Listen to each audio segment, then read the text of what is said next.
right and left hand, little realizing that a physical position at his right and left hand would shortly mean temporal death.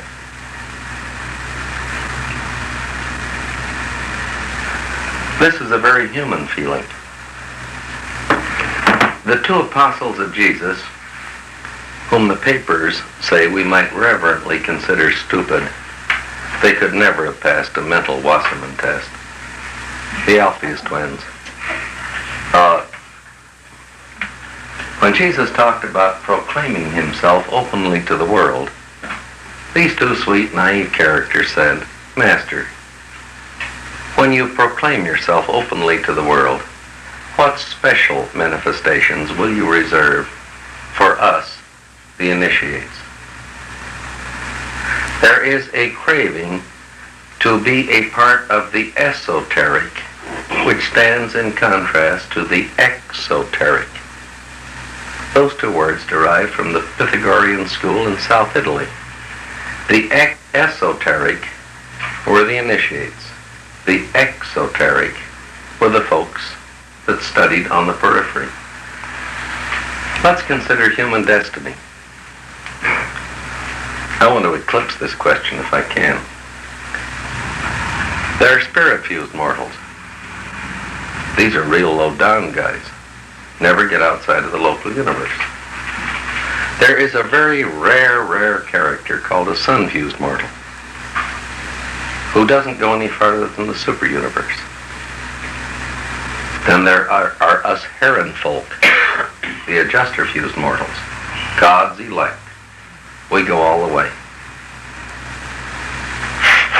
Let's see what the papers say about that.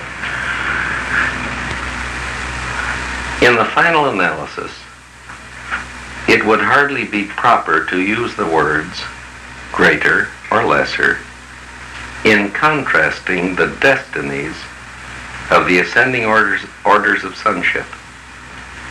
Every such son of God shares the fatherhood of God, and God loves each of his creature sons alike. He is no more a respecter of ascendant destinies than he is of the creatures who may attain such destinies. The Father loves each of his sons, and that affection is not less than true, holy, divine, unlimited, eternal, and unique.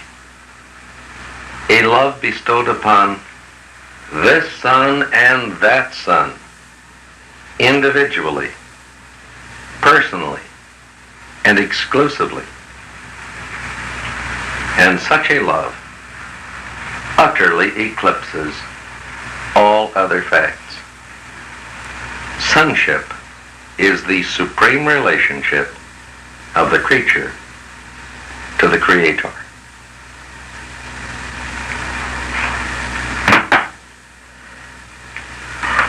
In the real brotherhood of the kingdom of heaven, of which the Urantia brotherhood is no more than a social structuring, we have this yardstick, which Jesus gave as the yardstick by which we distinguish between apostles and disciples.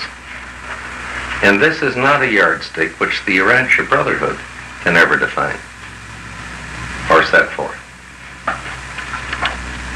Jesus proclaimed two levels of human ethics, and only two. To his disciples, he gave the admonition, you should love your neighbor as yourself. This is a very high order of ethics. This is a great improvement over conventional ethics. But to his apostles,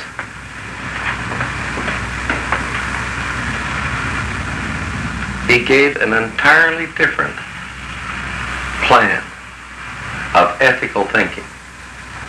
He said, if you will love men as I have loved you.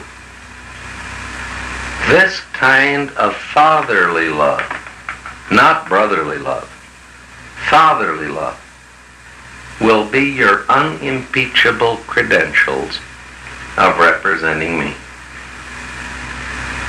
The Urantia Brotherhood is not an ecclesiastical organization. I hope it never becomes one. We have plenty. We don't need another one. The Urantia Brotherhood is a social organization. I speak with some experiential authority. I was the first president of this brotherhood. And I was not Archbishop Sadler, believe me. I was President Sadler. I had administrative authority, but no hierarchical authority.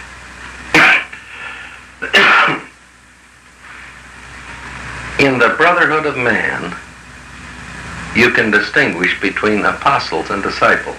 This has nothing whatsoever to do with the Urantia Brotherhood. When you find a human being who is trying to love his fellow men with a fatherly affection, this is the way Jesus loved men, then you have found an apostle. I don't even care whether he's a Christian or not. This is an apostle. When you find a human being who has learned to love his fellow men with a fraternal affection, quite an achievement, you have found a disciple, Christian or otherwise. This is the way you distinguish between a disciple and an apostle. It is the difference between brotherly love and fatherly love. A brother would be fair to another brother, would he not? But a father would take pleasure in retaliating good for evil. This is the difference between fatherly love and brotherly love. When Lucifer rebelled, his father did not contend with him. Neither did his father Michael prevent his older brother Gabriel from going down and combating Lucifer's manifesto. It's one thing for a brother to contend with a brother, but a father would hardly contend with a son. The papers make very clear the distinction between fatherly love and brotherly love. And this is the distinction between an apostle and a disciple, as Jesus made that distinction. This is not a distinction which the Urantia Brotherhood can ever make as an official organization. This is something which men and women will do individually, personally, and in their own hearts.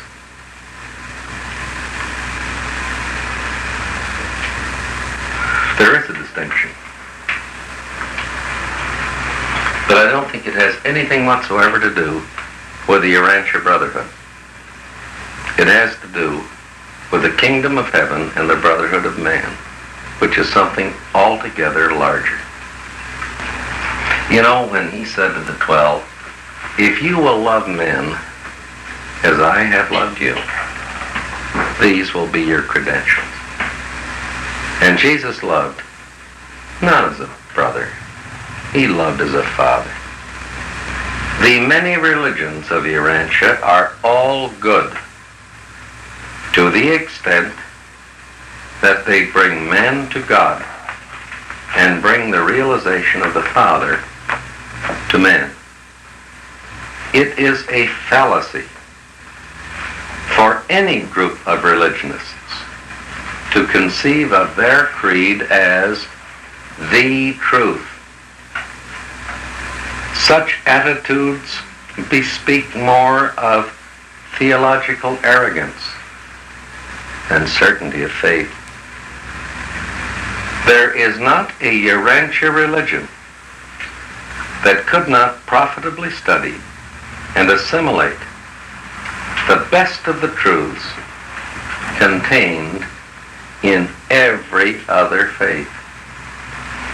Religionists would do better to borrow the best in their neighbor's living spiritual faith rather than to denounce the worst in their lingering superstitions and outworn rituals.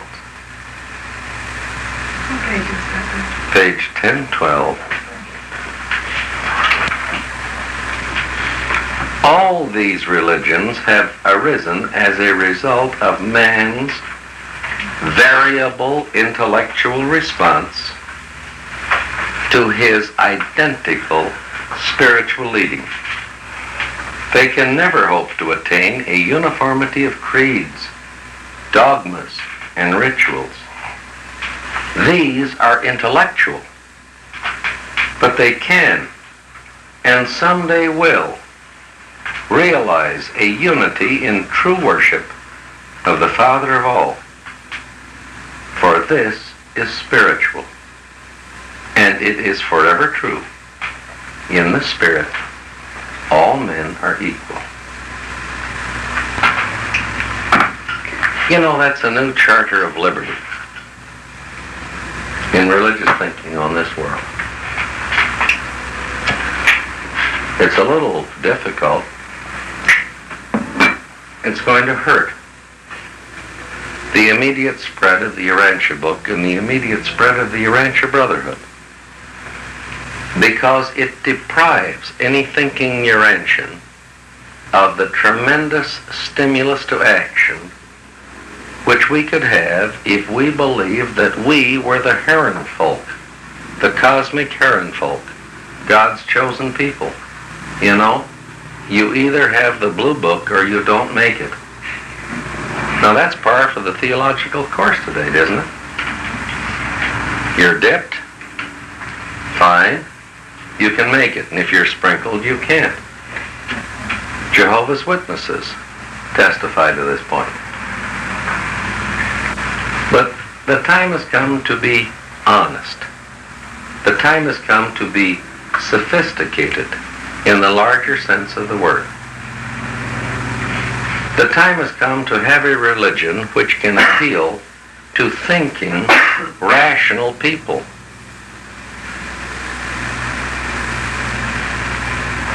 If this book said that you have to have the blue book and wear 3 concentric circles in your lapel and go through this, that, or the other thing, all I can say is, dear comrades, I should not be with you today. Any more than Thomas would have stuck it out with Jesus if Jesus' gospel had been phony. Thomas stuck with Jesus because it smelled fact and truth. And I have a great deal of empathy for Brother Thomas in this respect. These papers do not ask me to do anything which creates in me intellectual nausea. And this has got to be true. Elsewhere,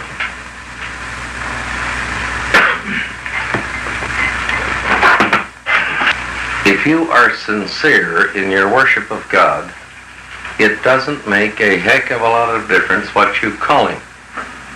Amitabha, Teo, Kwanyan, Baldur, Woden. What difference the name you apply? You can call him Shiva, Vishnu, Kali, Allah, Yahweh. In his modern corrupt form, Jehovah. The Hebrews had many names for God. El Elyon, Adonai, El Shaddai, as well as Yahweh and Elohim. What difference the name if you're sincere? And if you have courage, you act on your sincerity. And since you're unwise and have free will, it's a cinch you will make mistakes. But if you're sincere and have courage, you'll face your mistakes, learn from them, and improve. And here we have the essential ingredients of experiential progress.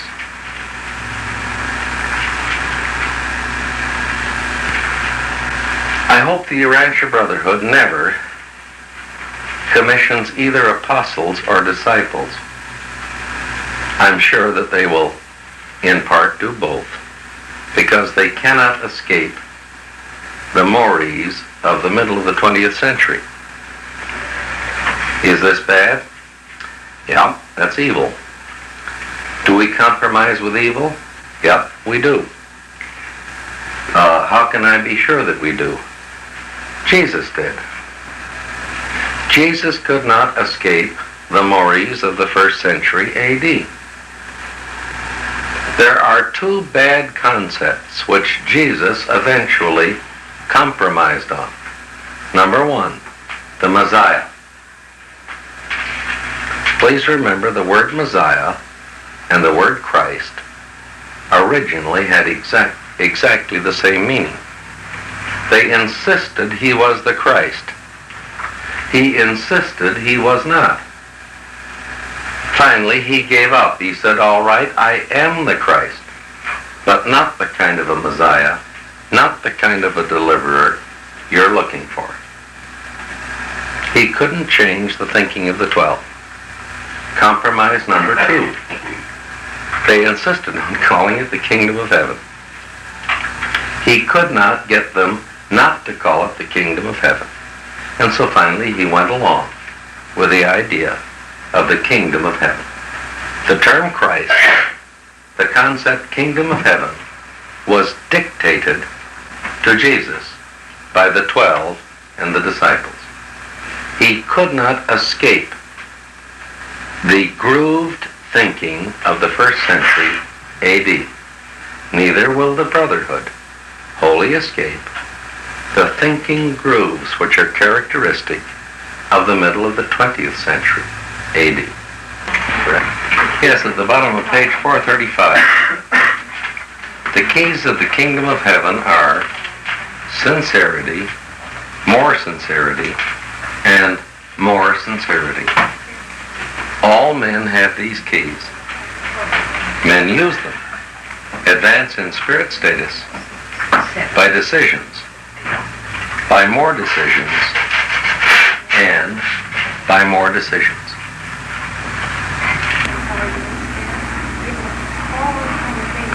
The only real definition I know of the difference between an apostle and a disciple is the quality of love. All must love. But to the multitude, Jesus presented the ideal of the golden rule, to love men as you love yourself. But to the teachers, he presented a higher ethic, to attempt to love man as God loves man. And that's a fatherly love. To return good for evil, very difficult for a brother, very easy for a father. And I appeal to any parent in this room for validation. Any parent knows the truth of that statement. This is a copper-covered, double-riveted, lead-pipe cinch to forgive your children, isn't it? This is not so easy with your fellow men.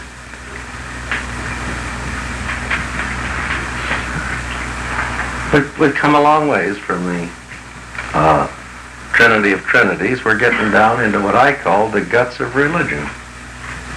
How about that, Marie? Feel more at home?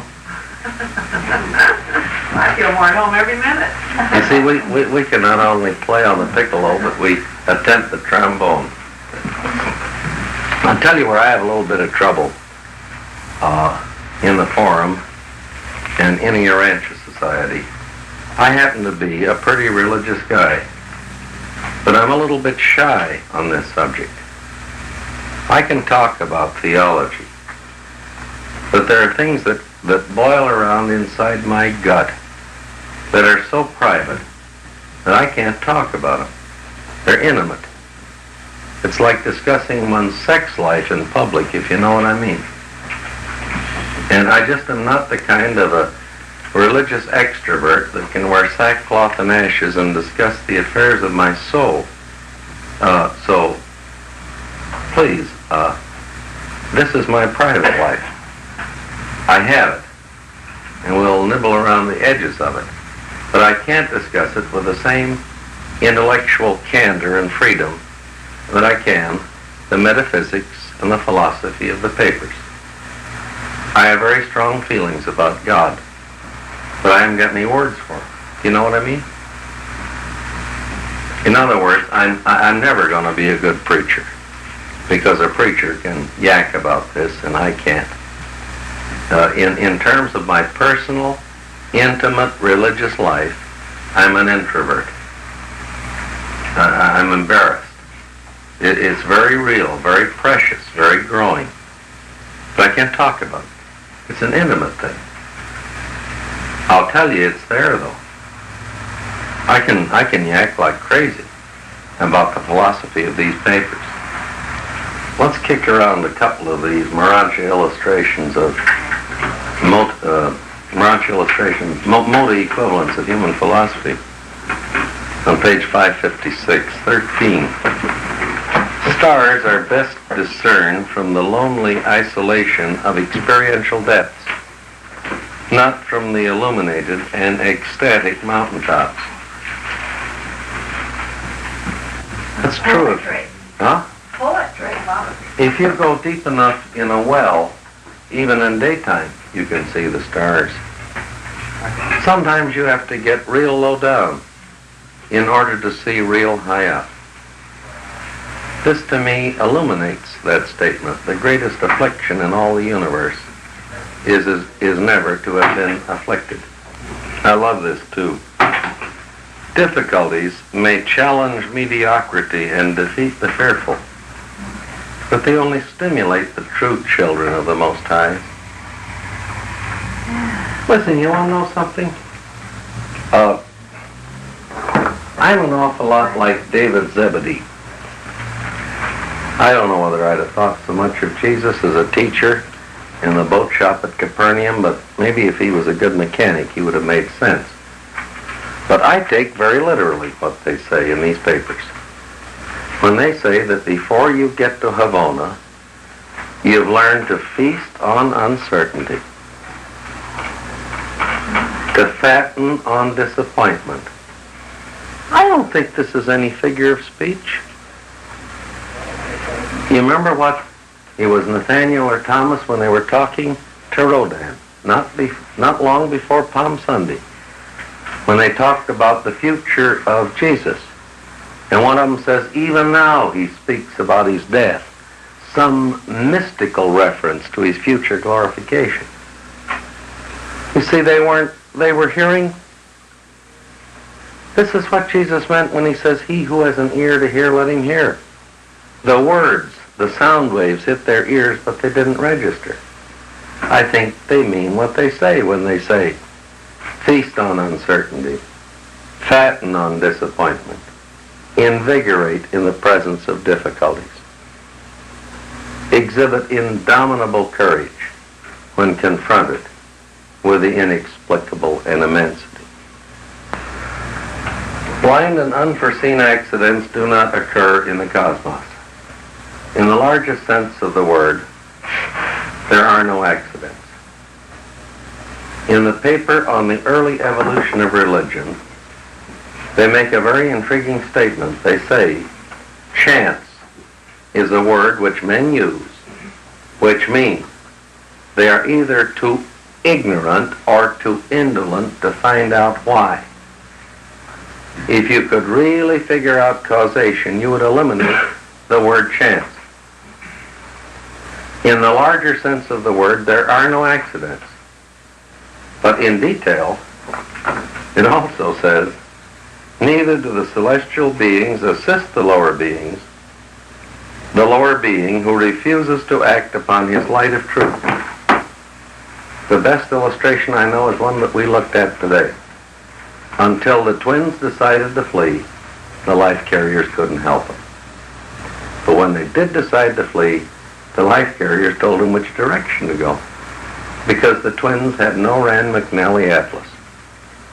And it was very important they flee northward. Marvin. Then the Caligastan Rebellion was not an accident.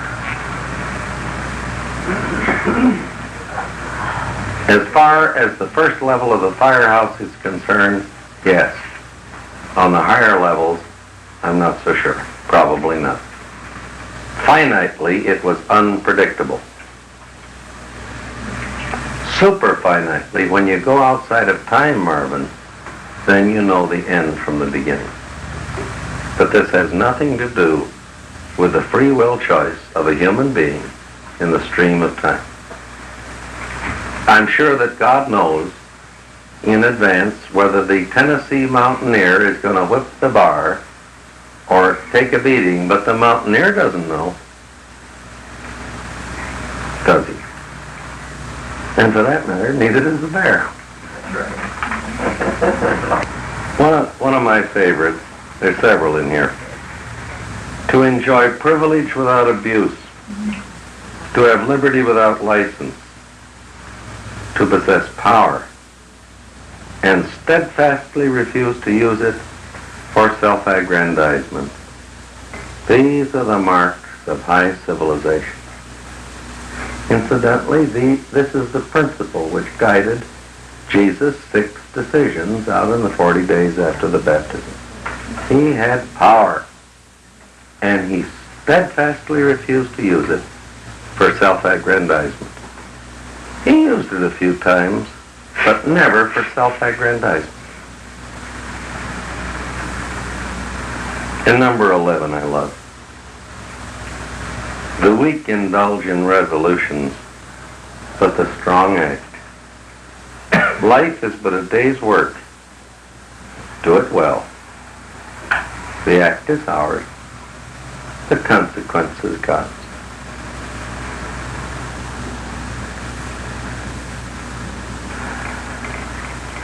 And number 24.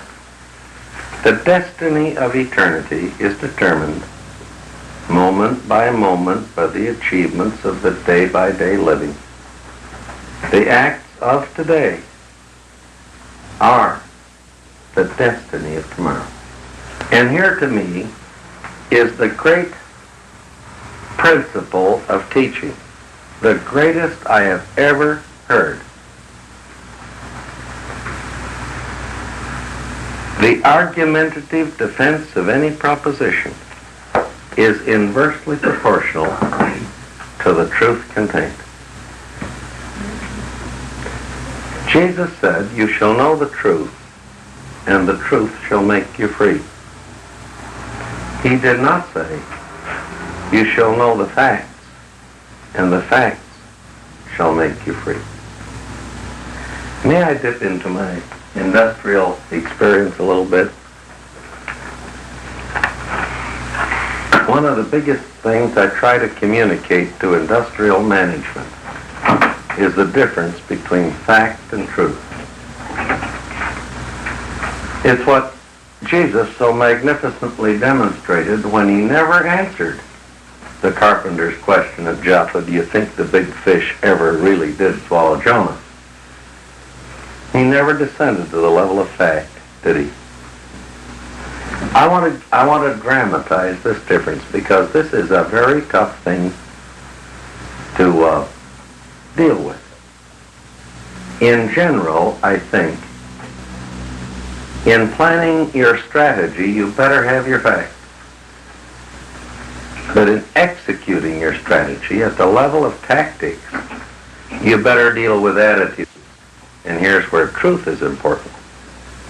And fact and truth are quite different.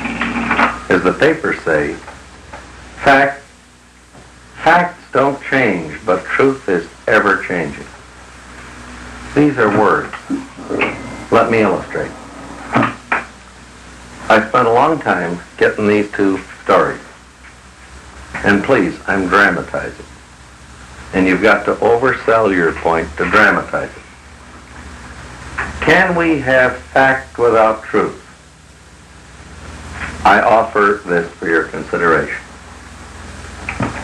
A very wise, not wise, an extremely well-informed but unwise parent prematurely clobbers little Oswald, age 8, with the full, unexpurgated story of the birds and the bees, and seriously scars that child by this traumatic experience.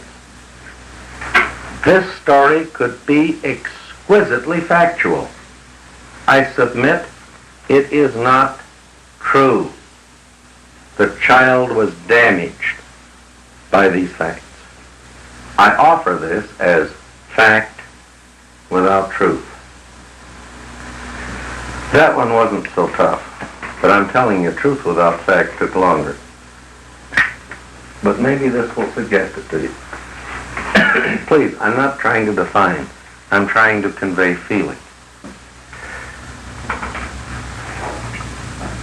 A junior in college, an anthropology major, went with his professor to the island of Borneo.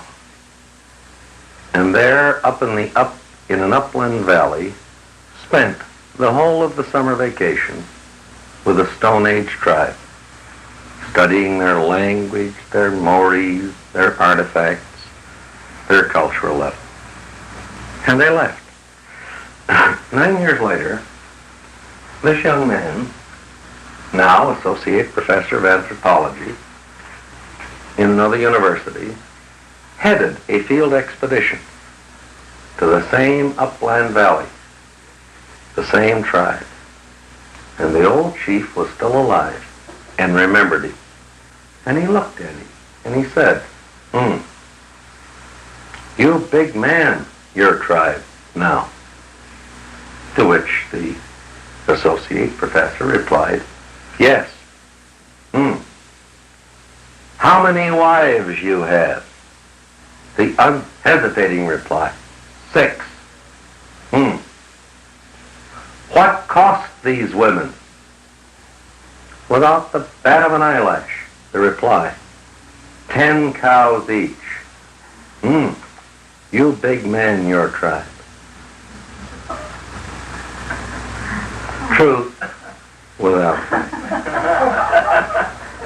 If the professor had told the old chief, "I have one wife who cost me nothing," there would have been no communication whatsoever. Here's a suggested topic for some discussion. Instruction for teachers and believers. You are simply teaching friendship with God. I'd like to talk about this from 2 angles. 1, my own personal experience, and 2, some principles which I think are involved.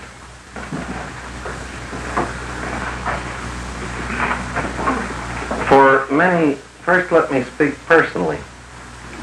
For many, many years, it seemed to me, personally, that there were plenty of religious leaders who were in uniform. And what we needed was to wage a little guerrilla warfare. You know, we need to catch them on their blind side and bushwhack them. I remember a friend of mine who was a theological student. And years ago, more than I like to think, I was taking him to the train. He was going up to Minneapolis, and we'd had a nice weekend together. And on the way down to the station, and while we were parked, he really gave me the hard sell.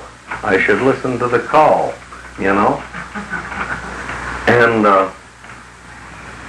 I think above all things one should be polite. This guy was sincere and earnest and believed in this. And he thinks if you serve God, you've got to be a minister. Which is all right. With this, I'm not going to argue with him. I don't have to buy this, though. We got all through, and he had put in the rousements and asked for the order and everything else. And I let a little decent time elapse, and I turned to him and I said, "Joe," I said, "you work your side of the street and I'll work mine." And I said, "I'm going to get a lot of customers that you're going to miss, because there's a lot of human beings in this world that are simply allergic to the clergy and the churches. But they're still God's children. And I can do business with them. And if any of them are church-minded, I'll send them across the street and you can take over from there on out.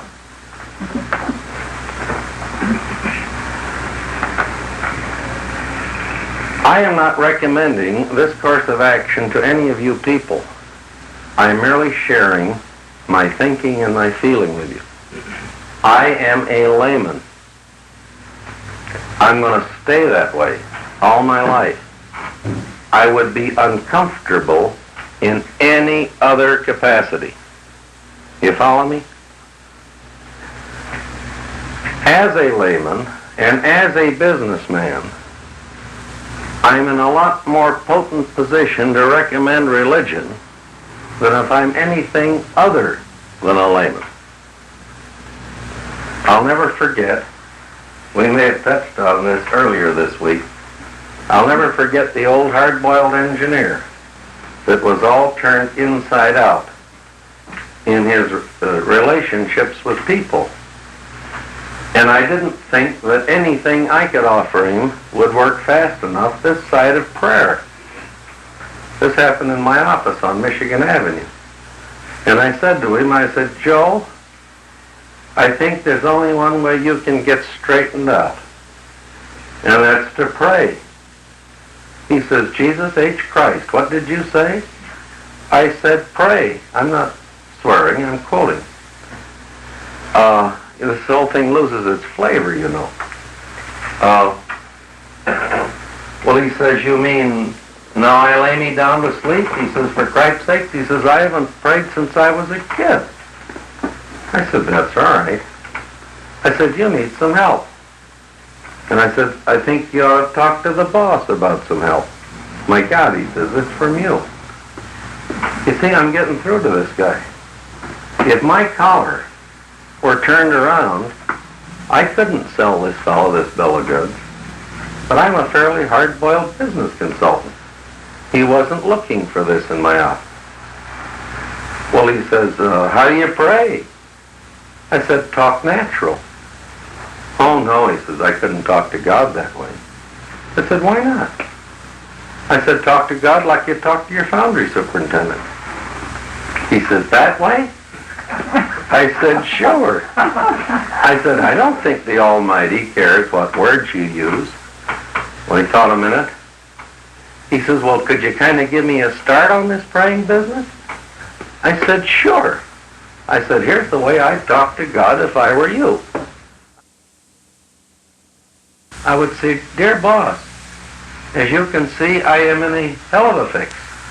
And I need help, and I need it goddamn fast. And what are you going to do about it? He says, you talk to God that way? I says, no, I don't, but that's the way you talk. And I talk to God natural. He said, I'll be damned, I'll take you up on it. I think we got an awful lot of churches in this world, and I think we got an awful lot of clergymen in this world. And I think we need some people that are offbeat. They're not in uniform. They can sneak up on unsuspecting, God-fearing people, God-hungry people, and bushwhack them, like I bushwhacked this character. I'll never forget, oh cripes, Kenneth Strite down in Dallas. It's a good story. Clyde Bedell gave a book to a TV scriptwriter. And Clyde and I both happen to serve this account, and I know this character.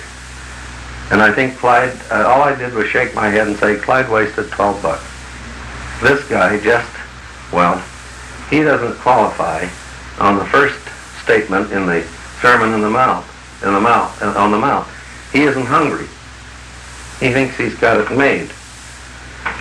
My prediction as to the fate of this Urantia book was quite accurate. I heard indirectly that he got a big blue book and it was a great big crock. You know, that's all he thought about it. But this book operated on a ricochet basis. There was a security salesman who saw the book on this fellow's coffee table, borrowed it, never has returned it, and has given out 4 or 5 books. And I met Kenny Strite in Dallas. We had dinner at the Twin Trees, he and his wife and I. And I remember in the course of the evening, he looked at me and shook his head. He says, you know, he says, you're the most improbable sort of a character to be involved in something like this. I think that's maybe right. Well, why not get some improbable characters involved in religion? Why do people have to be thin, emaciated, no active taste buds, they're on special diets, and they're all full of fear and prohibitions and taboos? Why not get some perfectly ordinary critters interested in the service of the kingdom of heaven? What's wrong with this idea? Bill, when you become a minister, there's a difference there. You're damn right you do. And even in Christianity, any Christian can be a minister to his fellow men. Yes, in that sense, small m, I am a minister. You're quite right. And proud to be. You know a word I like better? Server. That's a much better word.